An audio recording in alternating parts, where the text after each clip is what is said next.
देखो किताब कापी बंद होना चाहिए, तब ध्यान से समझ पाओगे। एकदम पूरा किताब कापी बंद कर रखो, यहाँ पर ध्यान दो।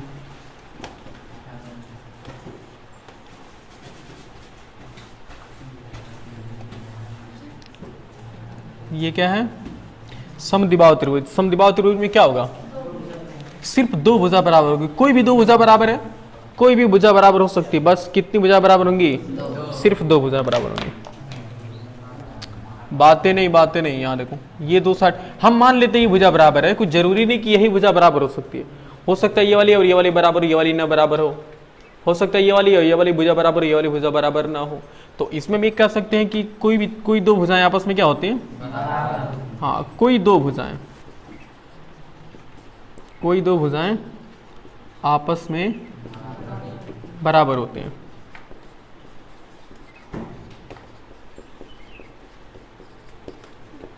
आपस में बराबर होते हैं। और हमने यहाँ किसको किसको बराबर किया है? हमने AC को बराबर किया किसके? BC के। सही है। और एक सबसे अच्छी विशेषता, सबसे इंपॉर्टेंट विशेषता यह है कि बराबर भुजाओं के सम्मुख कोण क्या होते हैं? बराबर होते हैं। मतलब जो दो भुजाएं बराबर होती हैं उसके सामने वाले कोण भी क्या होते हैं? बराबर होते हैं। मुझे बताओ AC के सामने वाला कोण क्या है? कोण B है, ये वाला। और BC के सामने वाला कोण क्या है? A है। यहां से सबसे अच्छी विशेषता यह है कि बराबर भुजाओं के सम्मुख कोण भी क्या होते हैं? बराबर भुजाओं के सम्मुख कोण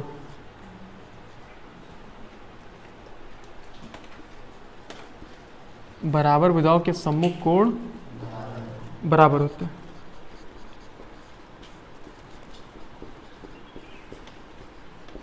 यानी कि बताओ AC के सामने वाला कोण क्या है? AC के सामने वाला कोण है कोण B, दिखाई दे रहा है ना ये। और BC के सामने वाला कोण क्या है? कोण A। तो कोण B किसके बराबर है? कोण A के बराबर है। और इसमें देखो तीसरी विशेषता क्या है? अच्छा याद करो तो हमने समबाहु त्रिभुज में बता रहे थे, समबाहु त्रिभुज में कुल कितने लंब समद्विभाजक होते हैं? कितने होते? 3 होते ना। लेकिन इसमें सिर्फ और सिर्फ एक होगा। वो भी क्या होगा? वो भी देखो क्या होगा? वो भी होगा बराबर भुजाओं के कॉमन वर्टेक्स से बोलते हैं, मतलब इक्वल साइड के कॉमन वर्टेक्स से बोलते हैं। यानी कि बराबर देखो बराबर भुजाओं की उभयनिष्ठ शीर्ष से, गुड मॉर्निंग, बराबर भुजाओं के उभयनिष्ठ शीर्ष बोलते हैं इसे। देखो यहाँ पे लंब समद्विभाजक कब मिलेगा? जब दो भुजाएं बराबर रहेंगी और बराबर भुजाओं का जो एक तरह से उभयनिष्ठ शीर्ष है। उभयनिष्ठ समझते हो? उभयनिष्ठ मतलब कॉमन होता है। तो इन दोनों भुजाओं का कॉमन शीर्ष क्या यही वाला है ना? तो इस दोनों भुजाओं के उभयनिष्ठ शीर्ष से उसके सम्मुख भुजा पर अगर एक लंब डालते हैं तो ये लंब क्या करेगा? लंब समद्विभाजक की तरह काम करता है। मतलब लंब होने की वजह से 90 डिग्री का कोण बनाएगा और समद्विभाजक होने की वजह से दो बराबर भागों में बांट देगा। ये कन्फर्म है। इसका नाम मान लो हमने P रख लिया, यम रख लिया। तो यानी कि यहां से हम कह सकते हैं कि बराबर भुजाओं के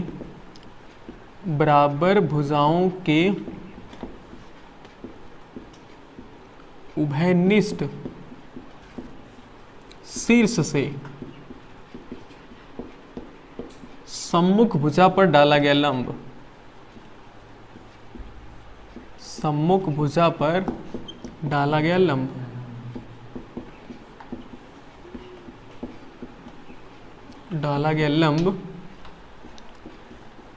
लंब समद्विभाजक होता है।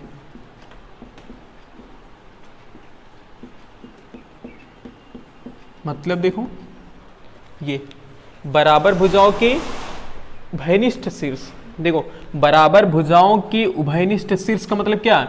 देखो बराबर भुजा का उभयनिष्ठ शीर्ष यही है ना, मतलब एक ऐसा शीर्ष जिसके पास दो बराबर भुजा हो। बताओ अगर हम इस शीर्ष की बात करते हैं तो इस शीर्ष के पास दो बराबर भुजा नहीं है ना भाई, एक तो भुजा बराबर लिखने वाले नहीं है ना, ऐसा नहीं। तो दो भुजा मतलब एक ऐसा शीर्ष हो जिस पर दोनों बराबर भुजा जाकर के मिलती हूं, तो इसे हम बोलते हैं बराबर भुजाओं का उभयनिष्ठ शीर्ष। तो अगर इस शीर्ष से इसकी सम्मुख भुजा पर अगर हम एक लंब डालते हैं तो लंब होने के साथ साथ समद्विभाजक की तरह काम करेगा। डाला गया लंब क्या होता है? लंब समद्विभाजक होता है। ये इसका मेन वर्ड है। यानी कि यहां से हम कह सकते हैं कि CM किस पर परपेंडिकुलर है? लंब है। बोलो, CM लंब है AB पर ना। ओके, और समद्विभाजक होने की वजह से क्या होगा? समद्विभाजक होने की वजह से AM किसके इक्वल होगा? बोलो, AM इक्वल होगा MB के। सोच पा रहे हो? ये इसकी खास विशेषता होती है। बस ये 3 विशेषताएं हमें पढ़ना है अपनी इस वाले मतलब 3 विशेषता से हमारा काम चल जाएगा। बाकी अगला वाला क्या है? अच्छा, दूसरा वाला होगा ना ये? हाँ, दूसरा वाला ये। तीसरा वाला क्या है? विषम बाहु। नाम से कन्फर्म है? विषम बाहु मतलब भिन्न भिन्न भुजा वाली विषम बाहु त्रिभुज, जिसे हम बोलते हैं स्केलेन ट्रायंगल। क्या बोलते हैं? स्केलेन ट्रायंगल, यानी कि विषम बाहु त्रिभुज। एक ऐसा त्रिभुज जिसकी सभी भुजाएं क्या हो? अलग अलग हो, मतलब कोई भुजा किसी भुजा के बराबर ना हो। हमने मान लो ये ले लिया, ABC हमने कह दिया। इन तीनों भुजाओं की जो लंबाई है ना, वो लंबाई हमेशा अलग अलग होगी। जैसे मान लो ये 5 सेंटीमीटर का है तो ये कितने का होगा?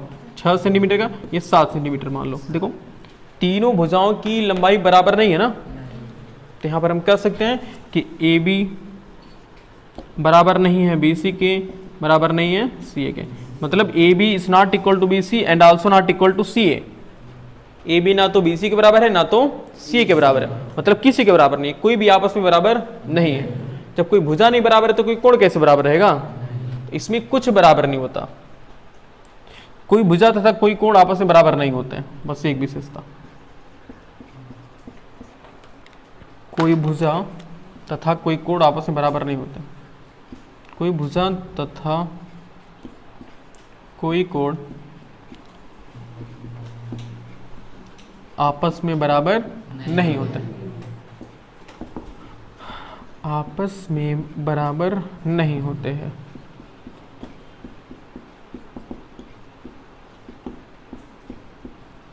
समझ पा रहे हो? ये बस ये हमारी विशेषता विषम बाहु त्रिभुज की। इसमें कुछ खास नहीं होता है।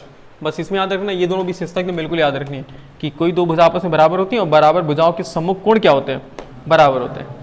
और इसमें एक होता है बराबर भुजाओं के उभयनिष्ठ से सम्मुख भुजा पर डाला गया लंब लंब समद्विभाजक होता है। ये याद रखना तीसरा। बाकी स्केलन तो ये वाला तो याद ही रहेगा ना, विषम बाहु त्रिभुज। इसमें ना कोई चीज, ना तो कोई कोण बराबर रहेगा, ना तो कोई कोण बराबर है, ना तो कोई भुजा बराबर है। देखो, ये सिंगल लाइन है, ये डबल लाइन, ये ट्रिपल लाइन है, कोई बराबर नहीं है। नोट कर लो।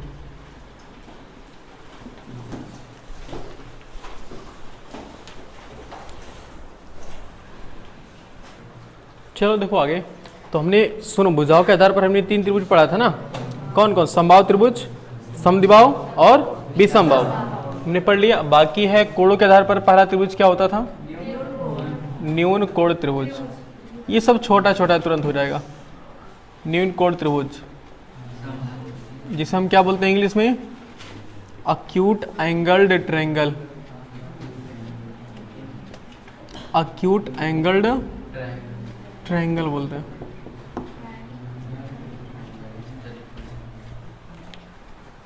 देखो, एक ऐसा त्रिभुज, हम देखो अब यहां पर भुजा की बात नहीं करने वाले, हम किसकी बात करने वाले हैं? सिर्फ कोण की बात करेंगे। एक ऐसा त्रिभुज जिसके सभी कोण क्या हो? न्यून कोण हो, यानी कि 90 अंश से छोटे। यानी कि एक ऐसा त्रिभुज जिसके सभी कोण, थोड़ा सा देखो, सभी कोण क्या हो? देखो, सभी कोण बड़े हो किससे? 0 अंश से बड़े हो तथा 90 अंश से छोटे हो। ये देखो, ये समझ पा रहे हो? ऐसा त्रिभुज जिसके सभी कोण किससे बड़े होने चाहिए? 0 अंश से, और किससे छोटे होने चाहिए? 90 अंश से। ये वाला, ये ग्रेटर देन का साइन है यार, समझ नहीं पा रहे हो? जिधर मुंह खोला होता है वो चीज बड़ी होती है, जिधर मुंह बंद रहता है वो चीज क्या होती है? छोटी होती है। तो सभी कोण बड़े होने चाहिए किससे? 0 अंश से, और सभी कोण छोटे होने चाहिए किससे? 90 अंश से। सोच पा रहे हो? जैसे यहाँ एक कोण ए क्या होना चाहिए? कोण ए मान लो कि हमने 50 अंश रख दिया, कोण बी हमने 70 अंश रख दिया, तो ये कितना? 60 अंश रखना पड़ेगा। देखो, 60, 50, 70 सबके सब 90 से छोटे हैं ना, तो इस त्रिभुज को हम कौन सा त्रिभुज बोलेंगे? इसको हम न्यून कोण त्रिभुज बोलेंगे। दूसरा देखो, बस यहीं पर खत्म हो जाता है। दूसरा है समकोण त्रिभुज। समकोण त्रिभुज जिसे हम इंग्लिश में बोलते हैं right angled triangle. Right angled triangle माने एक ऐसा त्रिभुज जिसमें एक कोण क्या हो? 90 अंश का हो। इसमें सिर्फ एक कोण की हम बात करते हैं, सिर्फ एक कोण 90 अंश के बराबर होता है। देखो ए बी सी, इसमें सिर्फ एक कोण कितना होना चाहिए? 90 अंश का। यानी कि एक ऐसा त्रिभुज जिसमें सिर्फ एक कोण, सिर्फ एक कोण किसके बराबर होना चाहिए? 90 अंश के। उसे हम कौन सा त्रिभुज बोलेंगे? उसे हम समकोण त्रिभुज बोलेंगे। और इसी समकोण त्रिभुज में हम क्या लगाते हैं? पाइथागोरस प्रमेय। सोचो, इसी त्रिभुज में हम पाइथागोरस प्रमेय लगाते हैं ना। देखो, सबसे 90 अंश के ठीक सामने वाली भुजा को हम क्या बोलते हैं? कर्ण बोलते हैं ना। इसको हम कर्ण बोलते हैं, सबसे बड़े वाली भुजा को कर्ण बोलते हैं। मान लो हमें ये कोण दे रहा है, इस कोण के रिस्पेक्ट में, इस कोण के सापेक्ष बताओ लंब क्या होगा। तो जिस कोण के सापेक्ष पूछता है उसके ठीक सामने वाली साइड क्या होती है? उसके ठीक सामने वाली भुजा लंब होती है। और उसके नीचे आधार। भाई तीसरा बचा आधार ही तो होगा। सोच पा रहे हो? 90 अंश के ठीक सामने वाली भुजा क्या होगी? कर्ण होगी। जो कोण पूछेगा, किसी कोण के सापेक्ष पूछेगा, तो जिस कोण के सापेक्ष पूछेगा उसके ठीक सामने वाली भुजा क्या होती है? लंब। बाकी बची क्या होती है? आधार। और इसी समकोण त्रिभुज में हम क्या करते हैं? पाइथागोरस प्रमेय लगाते हैं ना। तो पाइथागोरस प्रमेय क्या होता है?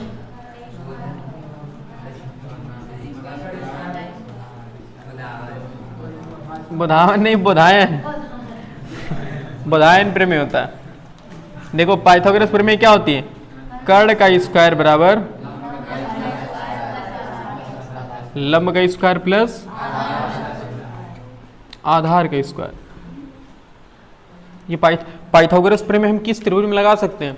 सिर्फ समकोण त्रिभुज में। और किसी भी त्रिभुज में हम पाइथागोरस प्रमेय नहीं लगा सकते। हम वहीं पर लगाएंगे जहां जिस त्रिभुज में एक कोण क्या होना चाहिए? 90 अंश का हो। ओके। और अगला तीसरा कौन सा कोण था? त्रिभुज अधिक कोण त्रिभुज। इसे हम बोलते हैं ऑब्ट्यूज एंगल ट्रायंगल।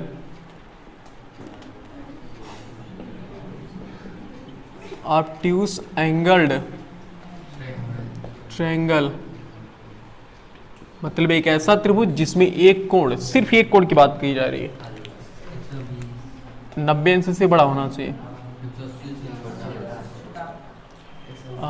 हाँ, ए बी सी। देखो ये कोण, ऐसा त्रिभुज जिसमें सिर्फ एक कोण, सिर्फ एक कोण क्या होना चाहिए? 90 से बड़ा। यहाँ थोड़ा लिखना चाहिए मुझे बीच में। सिर्फ एक कोण की बात की जाए तो सिर्फ एक कोण क्या होना चाहिए? किससे बड़ा होना चाहिए? 90 से बड़ा होना चाहिए। किससे छोटा होना चाहिए? 180 से छोटा होना चाहिए।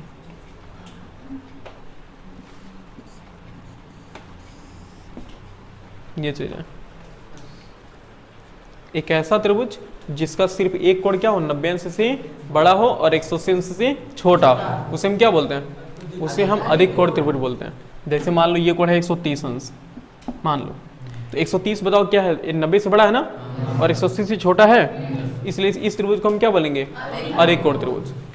अब अगर ये त्रिभुज इतना छोटा हो जाए, इतना बड़ा हो जाए, लगभग ये कोण इतना बड़ा, अगर ऐसे रहे ना, ये अगर हम कहें कि 189 अंश है, तो भी ये कौन सा त्रिभुज कहलाएगा? देखो, अगर ये हम ऐसे त्रिभुज बना रहे हैं ना, तो भी ये त्रिभुज है। कौन सा त्रिभुज है? अधिक कोण। क्यों? क्योंकि एक कोण अभी 189 अंश है। ये दोनों आधे कोण मान लो, आधा कोण ये, ओहो 79, मिस्टेक 179, 179 अंश हो, तो भी हम इस त्रिभुज को कौन सा त्रिभुज बोलेंगे? अधिक कोण त्रिभुज बोलेंगे। समझ पा रहे हो? मतलब कुछ भी हो जाए, बस एक कोण 90 और 120 के 90 और 180 के अंदर होना चाहिए। अगर 180 के जस्ट एकदम करीब चले जा रहे हो, 179 तक चले जा रहे हो, 179.9 तक चले जा रहे हो, तो भी क्या है? तो भी अधिक कोण होगा। समझ पा रहे हो? नोट कर लो ये चीजें। अच्छा, त्रिभुज की तीनों कोण का जोड़ कितना होता है? 180 चतुर्भुज का? 160 पंचभुज का? 680 कुछ भी 680। हाँ, खष्टभुज का 780, 720। देखो तुम्हें एक आइडिया बताते हैं जिससे तुम सबका निकाल लोगे।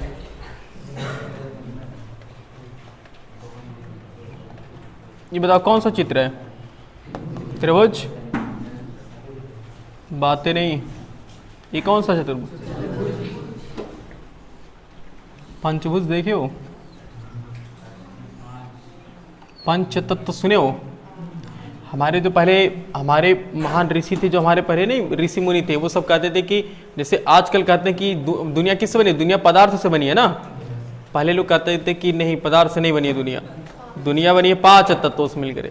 छित जल पावक गगन समीरा, 5 तत्व से बना शरीरा। जो हमारा शरीर है वो एक तरह से इस ब्रह्मांड का ही तो पार्ट है। तो कहते थे छित जल पावक गगन समीरा। देखो, छित जल पावक गगन समीरा, 5 तत्व से बना शरीर। छित मतलब समझते हो? छित मतलब पृथ्वी यानी मिट्टी, जल मतलब पानी, पावक मतलब अग्नि आग, गगन मतलब आकाश, समीर मतलब हवा। परवाची शब्द है हवा का। तो पृथ्वी पानी अग्नि आकाश हवा, इस 5 तत्व से हमारा शरीर बना हुआ है। क्यों? क्योंकि पहले ज़माने में ना कोई एक्सपेरिमेंट हुआ करते थे, ना कोई लैब हुआ करते थे, ना ज़्यादा उतनी लॉजिक बातें की जाती थी। बस सामने जो दिखा उसी को बोल दिया। हमें खूब एकदम कहीं एकांत पहाड़ पे खड़े हो गए, हम देख रहे हैं हमारे सामने क्या क्या दिखाई दे रहा है। पृथ्वी दिखाई दे रही है, पानी दिखाई दे रहा है, अग्नि दिखाई हो सकती है, आकाश हवा। इसके सिवा क्या दिखोगे तुम? अपने अगल बगल कुछ नहीं देखोगे। कहोगे सर मकान देखेंगे, तो मकान भाई सब किससे बने? एक तरह से मिट्टी से ही तो बना है, पृथ्वी से ही है सब कुछ चीज़ें। तो हमारे महान ऋषियों का ये कहना था। ये कहाँ से आया? यानी पंच तत्व से आया। हाँ, तो पंच तत्व 5 चीजें, पंचभुज मतलब 5 भुजा। और उसके बाद क्या आता है? खष्टभुज। समझते हो? बेंजीन नाम सुने हो केमिस्ट्री में? केमिस्ट्री में बेंजीन कैसे आकार होता है। हालांकि कोई बात नहीं, उसके बाद एक और बना लेते हैं। तुम जितना कहोगे हम उतने का हम क्या निकाल सकते हैं? कोण, त्रिभुज के सभी कोणों का जोड़ निकाल सकते, मतलब उसके सभी कोणों का योग निकाल सकते हैं, अंतः कोणों का योग। एक ऐसे कर लो, ओ एक ऐसे कर लो, एक हम बनाएंगे थोड़ा सा ऐसे कर लो। जी कितने भुजा हुआ? 1 2 3 4 5 6 7, 7 भुजा हो गया। नेमिंग कर लेते हैं। A B C D E F. देखो कहोगे सर कहाँ 5 कोण? 5 इसमें 7 अंतः कोण है ना। देखो 1 2 3 4 5 6 7। किस ग्रह पे पढ़ाई की है? अरे ऐसे कहो तो नाम से क्या है? डी। फिर गड़बड़ हो रहा है, नेमिंग गलत हो रही है। देखिए डी ई एफ जी, फिर कहीं गड़बड़ हो। सही है, तो सही है। A B C D F G, इसका नाम क्या होगा? A B C D E F. A B C D E, इसका नाम तो समझ ही रहो, ए बी सी डी है। और ये ए बी सी। इसमें कुल कितने कोण है? 3 कोण है। नाम क्या हुआ इसका? इसका नाम त्रिभुज। 3 भुजा वाली त्रिभुज, 4 भुजा वाली चतुर्भुज। इस वजह से ब्रह्मा जी को चतुर्भुज कहा जाता है। चतुर्भुज कहा नहीं, उनको कुछ और कहा जाता। बस 10 आनन समझो। 10 आनन मतलब 10 आनन वाले, यानी कि रावण। दशानन को ही रावण बोलते हैं जी। ये क्या है? चतुर्भुज है, चतुर्भुज। और ये क्या है? पंचभुज। और ये क्या है? खष्टभुज है। सप्तभुज है ना ये। त्रिभुज के तीनों कोण का जोड़ कितना होता है? 180।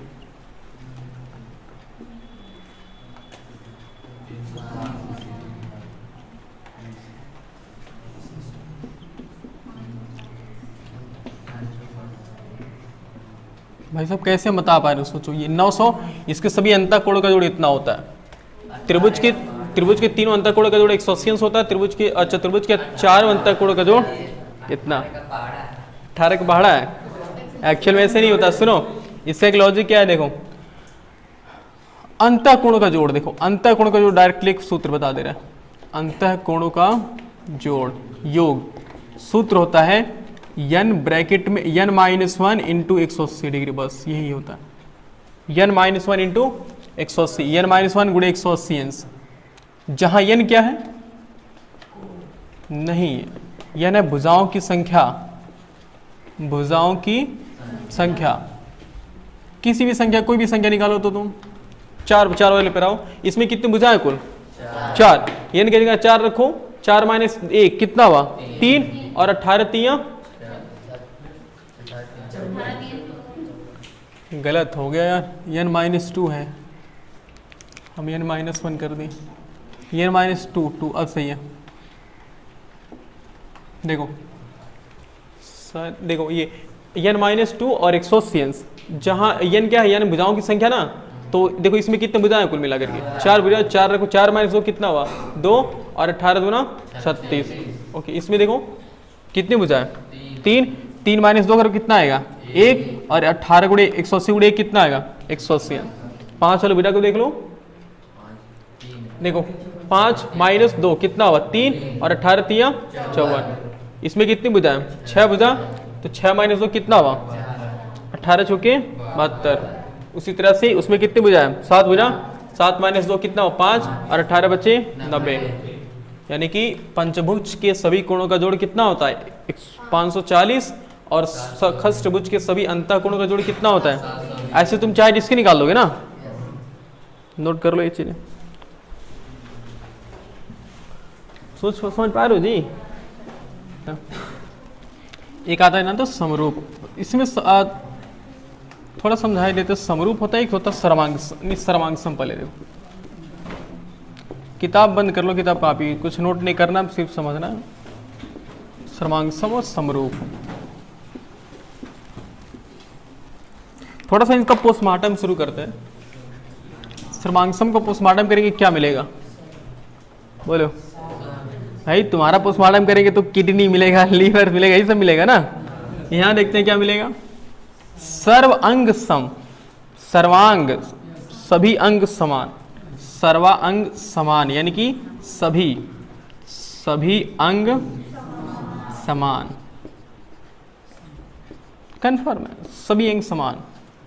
समरूप, समान रूप, रूप मतलब क्या? चेहरा है?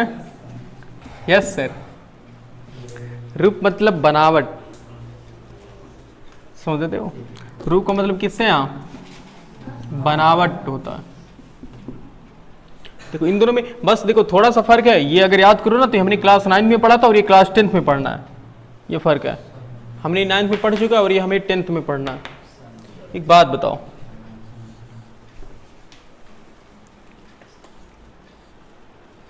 एक त्रिभुज है, एक हमने और त्रिभुज बनाया, इसका नाम हमने ABC रखा, इसका नाम हमने PQR रखा। दिखाई दे रहा है ना, थोड़ा छोटा बन गया इसे।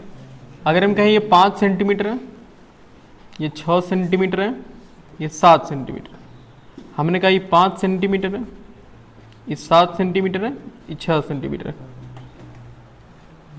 तो हमने क्या कहा कि बताओ क्या इस दोनों त्रिभुज के सभी अंग समान है क्या? अगर सभी अंग समान होंगे तो सर्वांगसम बोलेंगे, अदरवाइज नहीं। तो क्या समान है?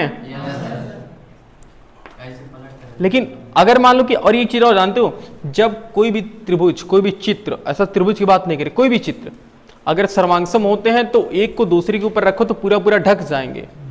जैसे तुम्हारी हथेली है, सर्वांगसम है, सबकी हथेली सर्वांगसम है, एक को उठा के दूसरे के ऊपर रखोगे अच्छे से ढक जाएगा ना। तो ये दोनों हथेली हमारी क्या सर्वांगसम है। उसी तरह से ये दोनों त्रिभुज सर्वांगसम है ना। हाँ, लेकिन सर्वांगसम कब होंगे? कहोगे सर हम हथेली रख रहे हैं, देखो कहाँ बराबर आ रही है, सब अलग अलग आ रहा है, सब अलग अलग आ रहा है, बनी नहीं। तो कहने का मतलब एक रखने का तरीका ऐसा होना चाहिए ना, तो बराबर यानी कि सम्मुख भुजा को, यानी कि सम्मुख भुजाएं क्या होनी चाहिए? बराबर होनी चाहिए। तो अगर मान लो कि हमें इस त्रिभुज के ऊपर इसको रखना है, इस त्रिभुज की, देखो ये त्रिभुज ऐसे रखा हुआ है, इसी त्रिभुज के ऊपर इसको रखना उठा करके, तो कैसे डायरेक्टली इसे उठा करके ऐसे रख देंगे? नहीं, देखो ऐसे मान लो ये उठा लिया हमने, तो यहाँ देखो AC है ना, ये वाला ऐसे उठाया, फिर उठा करके फिर ऐसे रखना पड़ेगा। सोचो, क्योंकि 5 सेंटीमीटर वाला जब 5 वाले के ऊपर पड़ेगा और 7 सेंटीमीटर वाला 7 सेंटीमीटर के, तब जाके ये सर्वांग सम होगा। समझ पा रहे हो ना? तब जाके पूरा पूरा ढकेगा ये। देखो ऐसे हमने उठाया, देखो यहाँ पर AC है ना, इस साइड में AC है, ऐसे उठा करके फिर देखो AC यहाँ पर है, AC यहाँ पर आया, ये 5 सेंटीमीटर ना, तो ये 5 सेंटीमीटर। तब बोलते हैं कि देखो जब सभी चीज बराबर हो जाती है ना, सभी अंग मतलब क्या, सभी भुजाएं बराबर हैं इसकी। देखो 7 सेंटीमीटर वाला 7 सेंटीमीटर वाले के, 5 सेंटीमीटर वाला 5 सेंटीमीटर वाले के, और 6 सेंटीमीटर वाला 6 सेंटीमीटर के। तब हम कहते हैं कि त्रिभुज ABC, और ये किसका चिन्ह है? ये सर्वांग सम। ये चिन्ह होता है सर्वांग सम का, ये सर्वांग सम का चिन्ह है। तो हम बोलते हैं कि त्रिभुज ABC सर्वांग सम है। त्रिभुज किसकी? थोड़ा ध्यान रखना, हम संगत भुजाओं को ध्यान रखेंगे, करस्पॉन्डिंग साइड बोलते हैं उसे, संगत भुजा। ABC, पहले A हमने रखा, फिर पहले A नाम लिया, फिर B नाम लिया, फिर C नाम लिया ना। बहुत अजीब तरीका है, मतलब नाम लिखने का भी अपना एक तरीका होना चाहिए। देखो ABC, पहले हमने 6 सेंटीमीटर की बात की है, उसके बाद तब हम फिर कहाँ गए हैं? 7 सेंटीमीटर की। ABC, पहले 6 फिर 7, तो यहां पर भी सेम ऐसे होना चाहिए, पहले 6 फिर 7, पहले देखो पहले 6 फिर 7, तो QPR, ऐसे ये है लिखने का सही तरीका। तो हम कह सकते हैं कि त्रिभुज ABC सर्वांग सम है त्रिभुज QPR के। सोच पा रहे हो? अब जब ये दोनों त्रिभुज सर्वांग सम होते हैं तो संगत भाग क्या होते हैं?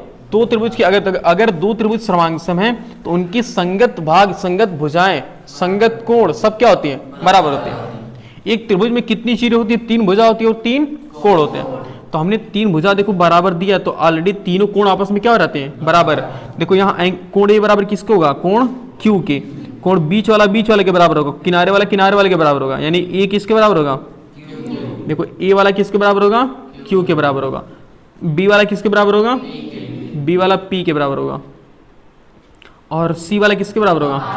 ये C वाला किसके बराबर होगा? R के बराबर होगा। समझ रहे हो? तो अगर दो त्रिभुज सर्वांग सम होती हैं तो सब चीजें बराबर हो जाती हैं।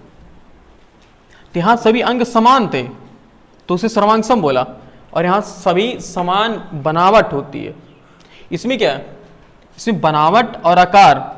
सर्वांग सम में क्या होता है? सर्वांग सम में बनावट और तथा आकार दोनों क्या होते हैं? दोनों समान होते हैं, दोनों समान होते हैं। सर्वांगसम चित्र हम उस चित्र को कहते हैं, सर्वांगसम त्रिभुज हम उस त्रिभुज को कहते हैं जिनकी बनावट तथा आकार सब दोनों के दोनों क्या हो? समान, उसे हम सर्वांगसम बोलते हैं। लेकिन समरूप किसे बोलते हैं? बस बनावट देखो, समान रूप, रूप क्या हो उसका? समान हो। देखिए ऐसा त्रिभुज जिसकी बनावट क्या हो? बनावट समान होती है, इसे हम समान त्रिभुज समरूप त्रिभुज कहते हैं। जैसे कि एक छोटा सा त्रिभुज है, एक बड़ा सा त्रिभुज है, इन दोनों में फर्क क्या है? दोनों की बनावट तो बनावट सेम है कि नहीं है? भाई ये बड़ा है छोटा है, लेकिन फर्क क्या है? छोटा बड़ा। यानी कि आकार क्या होता है? इसका आकार भिन्न होता है, आकार भिन्न भिन्न होता है। बट जो बनावट होती है, बनावट क्या होती है? बोलो। बनावट समान होती है, आकार भिन्न भिन्न होता है और बनावट समान होती है। तब हम इस दोनों त्रिभुज को क्या बोलते हैं? इन दोनों त्रिभुज को हम बोलेंगे कि हाँ दोनों त्रिभुज क्या हैं? समरूप हैं। और अगर हम नाम लिख लेते हैं ABCPQR, तो दोनों त्रिभुज क्या होंगे? समरूप होंगे, एक सर्वांग सम होंगे। समरूप होंगे ना भाई। ऐसे देखो, एक बड़ा सा बच्चा, एक छोटा सा बच्चा, दोनों में क्या फर्क है भाई? उसके पास 2 हाथ है, 2 पैर है, उसके पास भी है, बस वो बड़ा है, छोटा है। तो दोनों कौन से चित्र कहलाएंगे? समरूप चित्र कहलाएंगे। एक मार्कर समझ लो, एक बड़ा वाला मार्कर, एक पेन रख लो, दोनों में क्या समरूप है कि नहीं है? दोनों का काम है लिखना है। त्रिभुज देख लो, ये छोटा, ये बड़ा है, छोटा, दोनों में क्या फर्क है? दोनों में सिर्फ आकार का ही तो फर्क है, आकार भिन्न भिन्न है, लेकिन बनावट क्या होती है? समान। तो जब ऐसा कॉम्बिनेशन बनता है तो हम बोलते हैं कि वो दोनों त्रिभुज क्या, कौन से त्रिभुज हैं? समरूप त्रिभुज है। और समरूप का ये चिन्ह होता है। समरूप का चिन्ह सिर्फ, अच्छा बताओ बराबर नहीं है ना, देखो ये जानते हो किसका चिन्ह होता है, ये बीच वाला बराबर का, और ये समरूप का होता है। तो इसमें बराबर और समरूप, देखो बनावट और आकार, नीचे देखो ये वाला होता है आकार का होता है, ऊपर वाला बनावट का होता है, नीचे वाला आकार का होता है, ऊपर वाला बनावट का होता है।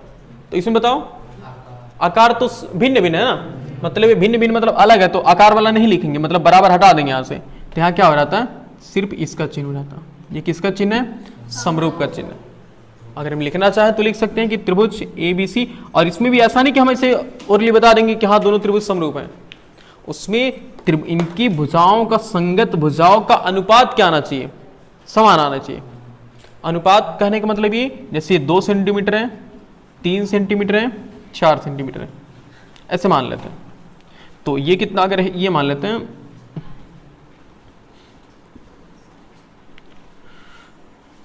8 सेंटीमीटर, 12 सेंटीमीटर, 16 सेंटीमीटर, तो क्या हम देखते हैं कि इनकी संगत भुजाओं का अनुपात समान है कि नहीं। अनुपात मतलब भाग होता है।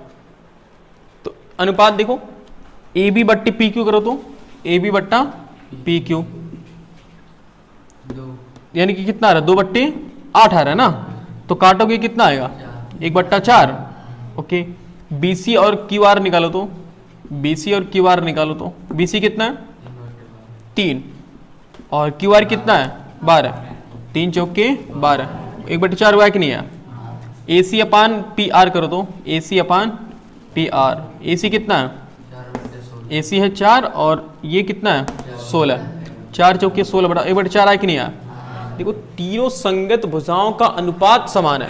ऐसे नहीं हम किसी को देख ले, ऐसे नॉर्मली देख लेंगे तो बनावट सेम है, हाँ बराबर, दोनों समरूप हैं।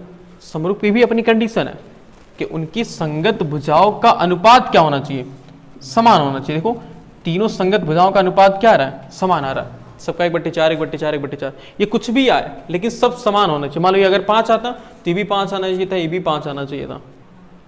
तो जब ऐसी कंडीशन होती है तब कहते हैं कि दोनों त्रिभुज समरूप है, यानी कि त्रिभुज ABC समरूप है। समरूप है त्रिभुज किसके, देखो ABC, पहले 2 फिर 3 लिया ना, तो देखो यहाँ से 8 12 लेंगे ना, देखो पहले 8 12 16, तो 8 12 16 यानी कि PQR, त्रिभुज PQR, ये 2 त्रिभुज क्या कहलाएंगे, समरूप कहलाएंगे। और समरूप की अपनी विशेषता होती है कि जब 2 त्रिभुज समरूप होते हैं तो उनकी संगत भुजाओं का अनुपात क्या होता है, संगत भुजाओं का अनुपात बराबर होता है तथा सभी कोण बराबर होते हैं। संगत भुजाओं का अनुपात बराबर होगा और सभी कोण बराबर होंगे। मतलब ये वाला कोण देखो, कोण A किसके बराबर होगा, कोण P के, यानी ये वाला कोण इस वाले कोण के बराबर होगा, कोण B किसके बराबर होगा, बोलो Q के ना, यानी कि B वाला देखो ये है, Q वाला ये है, और ये है C वाला कोण, और ये है R वाला कोण, कोण C कोण R के बराबर होता है। ये फर्क होता है सर्वांगसम और समरूप में। समझ पा रहे हो। चलो कल पढ़ाते हैं इसके बारे में पूरा, उससे छोड़ो बनना।